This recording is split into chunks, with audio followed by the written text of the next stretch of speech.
카무사리.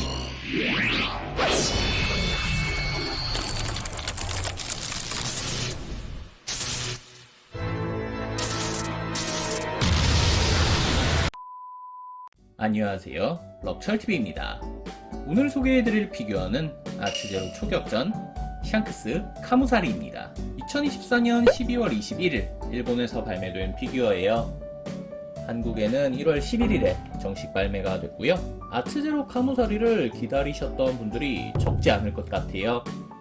애니메이션에서 카무사리가 등장한 직후 첫 공개되면서 굉장히 폭발적인 관심을 받았던 기억이 있는데요. 이미 배틀레코드 컬렉션으로 카무사리 피규어가 나오기도 했지만 화려한 이펙트가 달린 아츠제로 카무사리를 기다리셨던 분들이 정말 많을 것 같다는 생각이 드는데요. 게다가 아츠제로가 로저의 카무사리를 굉장히 잘 만들었었잖아요. 그렇기 때문에 이번 샹크스 카무사리에 거는 기대도 더 크지 않나 생각이 되네요. 저도 굉장히 기대를 많이 했던 제품인 만큼 실물이 궁금해지는데요. 그럼 지금부터 바로 언박싱을 시작해보겠습니다. A few moments later. 아츠제로 샹크스의 개봉을 마친 모습입니다. 특별한 조립이 필요 없는 완전한 일체형으로 나왔어요. 원작에서도 샹크스가 배에서 뛰어내리면서 기술을 시전하기 때문에 피규어도 앞으로 점프하는 포즈로 나왔고요. 많은 분들이 샹크스가 칼을 휘두르는 포즈를 원하셨을 것 같은데요. 근데 아츠제로는 휘두르기 직전의 모습을 선택해줬어요. 근데 칼을 휘두르기 직전의 모습을 표현해줄 거였으면은 이 칼을 잡고 있는 손을 좀 등 뒤로 더 많이 가게 하고 허리도 살짝 이렇게 돌아가게 해서 힘이 잔뜩 실린 듯한 느낌을 좀 더 살려줬어야 되지 않나 생각이 되네요. 정확한 높이는 가장 높은 이펙트 끝까지 21cm입니다. 신사왕 샹크스와 크기 비교를 한 모습입니다. 아츠제로가 예전에는 좀 작은 피규어라는 이미지가 있었는데요. 이제는 작다고 할 수 없을 것 같아요. 지금 보시는 것처럼 신사왕과 크기가 거의 비슷하고요. 오히려 이 아츠제로가 바르게 선다면은 신사왕보다 더 크지 않을까 라는 생각이 들 정도네요.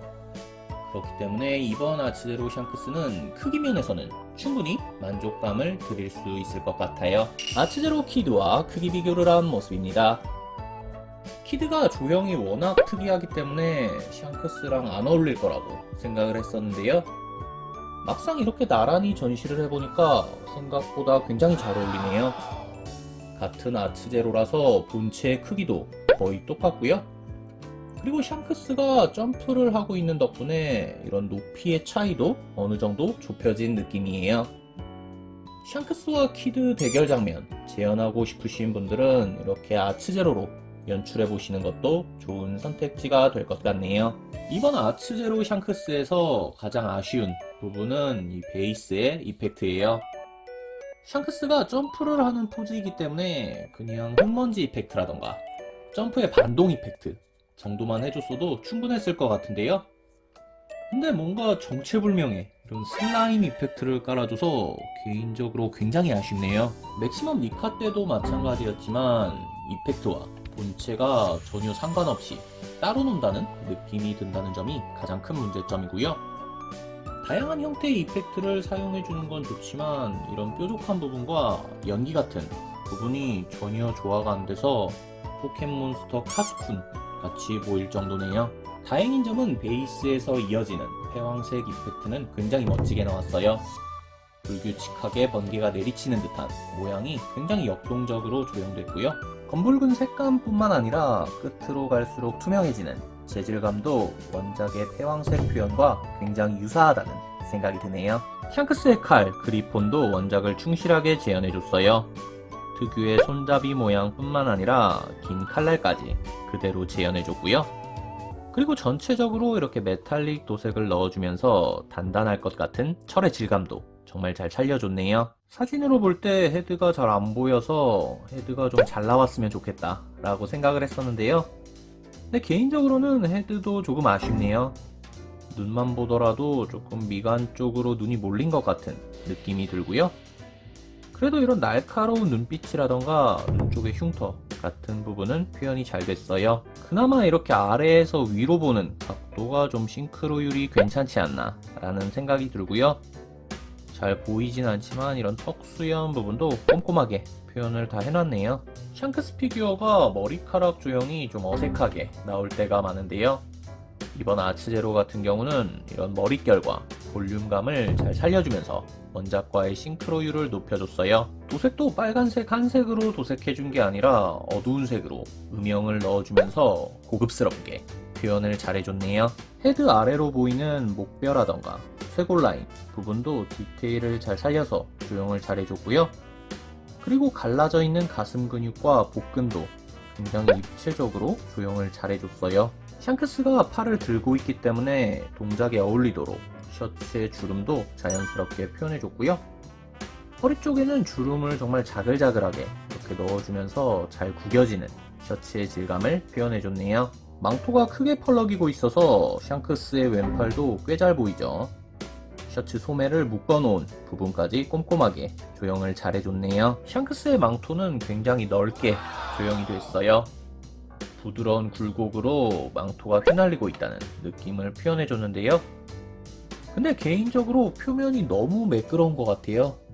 주름을 조금 더 표현해줬으면 더 좋지 않았을까 라는 생각이 드네요. 샹크스의 바지가 점점 화려해지고 있죠.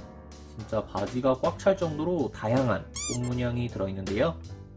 이런 문양이 이펙트와 조화를 이루면서 피규어를 한층 더 화려하게 만들어주는 것 같네요. 바지를 걷어올려서 드러난 정강이의 다리털도 듬성듬성 표현을 해줬고요. 샌들을 신어서 드러난 이런 발가락 하나하나 그리고 발톱까지 섬세하게 조형을 잘해줬네요. 지금까지 아츠제로 샹크스를 살펴봤습니다. 카무살이라는 기술에 대한 기대치가 높았던 만큼 아쉬운 점이 적지 않았던 피규어였는데요. 샹크스가 칼을 휘두르는 포즈로 조형만 해줬어도 훨씬 긍정적인 평가를 받았을 텐데 아츠제로가 굳이 어려운 길을 선택하지 않았나 생각되네요. 그래도 패왕색 이펙트는 만족스러웠어요. 불규칙한 번개 모양과 검붉은 클리어 재질이 조화를 이루면서 원작의 패왕색을 완벽하게 재현했다는 느낌을 받을 수 있었습니다. 더불어 이펙트와 본체의 조화뿐만 아니라 전체적인 색 조합도 자연스럽게 나온 덕분에 장식장에 전시했을 때는 충분히 멋지다는 감상을 느끼실 수 있을 것 같네요. 오늘 리뷰는 여기까지입니다. 재밌게 보셨다면 구독, 좋아요 부탁드립니다.